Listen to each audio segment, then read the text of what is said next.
Here at Brimstone Gunsmithing, we have 3 levels of trigger work for the Ruger 1022, our tiers 1, 2, and 3. Think of them as first, second, and third place. Essentially, our tier 1 is our first place, top of the line option, and our tier 3 is our entry level, third place option. This is our tier 3 video. All 3 triggers turn out great. They all have the same minimum pull weights. We can take them down to 2 pounds. So when you order it, you can specify whatever pull weight you're looking for at 2 pounds and above. But as you go to higher levels of trigger work, you get an improved trigger feel. Each level of work builds on the previous levels. So even if you're considering getting a tier 2 or a tier 1, I would recommend that you watch this video so you get some idea of what all is being done to your trigger. This trigger group is a tier 3 that I just finished up for a customer. As you can see, it uses all factory parts.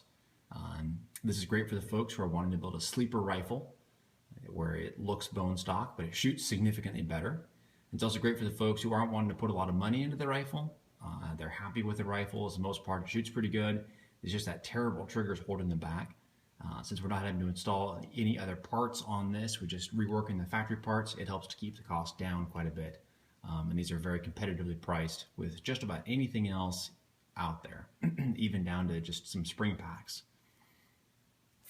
Because it uses all factory parts, it still has all the same elements of factory movement. Your pre-travel, the brake, the over-travel, and the reset in the quantities that they are pretty much from the factory. However, every stage does feel better. And this is why even our tier 3 work is such a huge improvement over a drop-in trigger or drop-in hammer. Drop-in hammer only lightens the brake. Every other stage is still going to feel the same. And the brake will still be rough because it's not a hand-polished part. On a tier 3, we improve every aspect. So what it looks like is this. You still have your pre-travel. You can see it right there. Oftentimes it does end up being a little bit reduced. On this one it was. We can't guarantee that. That's a trigger by trigger thing, but we can guarantee that it will be significantly lighter and significantly smoother.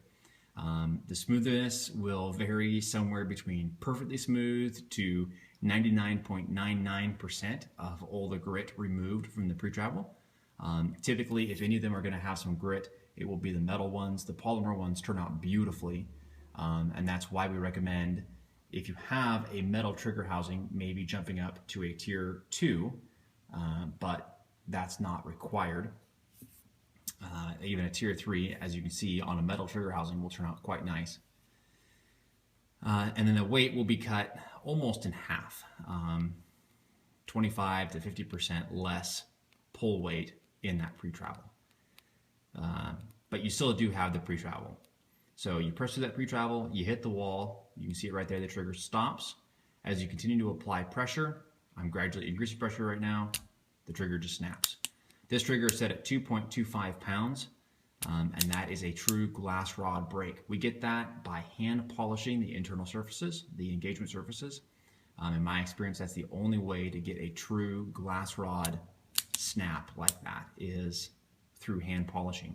We call it glass rod brake because if you imagined a glass rod suspended between 2 points and you put pressure on it, there would be no flexing or movement or bending. It would just shatter when it reaches breaking point. And that's what this trigger feels like. Is it just, you press through the pre-travel, you hit the wall, and it just breaks super cleanly. Now, there's no over-travel stop, again, because this is all factory components. But, so you still have some over-travel. The gun's going to fire, and then your reset is very positive and very smooth. We actually reshape and polish certain internal components and actually change the geometry on them a little bit so that we can have a very positive reset even with the lighter weight trigger return setup. All around, this is just an exceptional option. Kind of an aside, although there is no over travel stop, if you watch here, because the breaking point is reduced so much, again, 2.5 pounds instead of 5, 6, 7, 8 pounds sometimes, that 2.5 pounds will actually bottom out the trigger return spring after it's been compressed a little ways, so you end up with this. As you can see right there, it isn't fully bottomed out.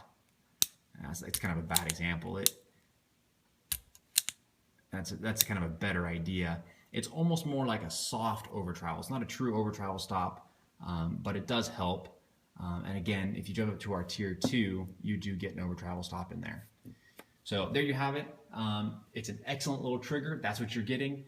It is not a single stage jewel bench rest trigger, but it is a huge improvement. We've always said that if Ruger shipped 1022s with these triggers from the factory, we would be out of business. There would be no need for all these other drop-in parts. As you see, the only visible difference really between this and a stock trigger is our logo that we stamp on the trigger housing. All of our triggers do have that mark. We had some issues with counterfeiters several years ago, and so we do mark it. But that mark is hidden inside of the trigger housing, or inside of the stock when it's installed, and is not visible. The other thing that we do on all of our triggers, even on our tier 3, is we modify the factory bolt release, the auto bolt release, so that it's a hands-free. You can do more research on it, but essentially what happens is you lock the bolt open same as you always would, and without touching it, let go of it, it drops out of the way. So instead of having to hold back on the bolt and manipulate the bolt release at the same time, you can just, after you have it locked open, you can just release pressure on the bolt and the bolt will fly home. That is a muzzle brake. So there you have it, an excellent little trigger. We've done several thousand of these. Well, we do several thousand a year, actually, as a rule, and we've never had a customer who didn't think it was an exceptional value for the money. Again, it's not intended to be a full tilt bench rest top of the line trigger, but if you're not looking for that, this is an incredibly budget friendly way to get a very serviceable trigger in your 1022. If you have any other questions or to purchase this work, feel free to visit our website at www.brimstonegunsmithing.com or shoot an email to brimstonegunsmithing@gmail.com. And those links will both be in the descriptions. Thanks for watching. Let us know if you need anything else, and have a great day.